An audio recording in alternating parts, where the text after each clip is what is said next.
प्रकरणामध्ये महिला आयोगाकडून सुमोटो आता दाखल करण्यात आलाय। पोलिसांना तपास करून अहवाल सादर करण्याचे आदेश देण्यात आले आहेत।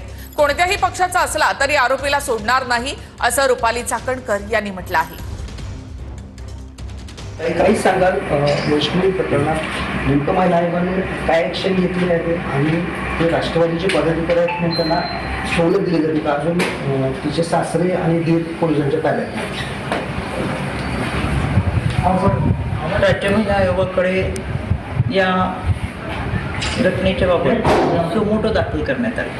राजेंद्र हगवणे यांच्या कुटुंबातल्या करिश्मा हगवणे यांनी 6/11/2024 राज्य महिला आयोगाकडे तक्रार दाखल केली होती।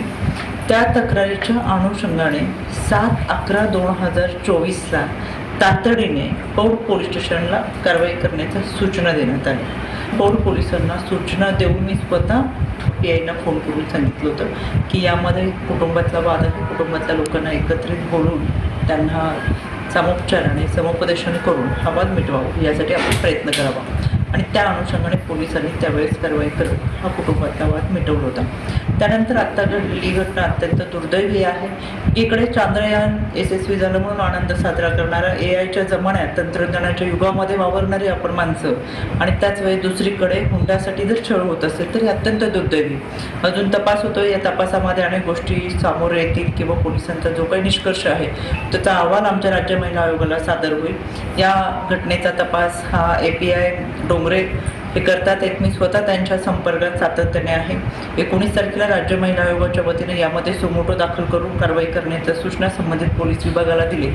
आणि जसं तुम्ही विचारलं की हे पक्षाचे पदाधिकारी किंवा काय, मला कायम सांगायचं आहे तुमच्या माध्यमातून, आतापर्यंत अनेक अशा केसेस आल्या तरी शेवटी गुन्हेगार हा गुन्हेगार असतो। तो कोणत्या पक्षाचा आहे, कोणत्या जातीचा आहे, कोणत्या धर्माचा हा विषय नसतो।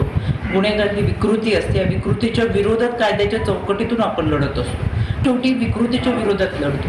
त्याच्यामुळं कोणत्या पक्षाचा आहे, कोणता पदाधिकारी हा विषयच नाहीये। याच्यामध्ये कारवाई होणार, याचा पाठपुरावा राज्य महिला आयोगाच्या वतीनं केला जाईल आणि तपास कार्य हे जोमाने सुरू होतं। दिनकर थोडं TV9 मराठी करा।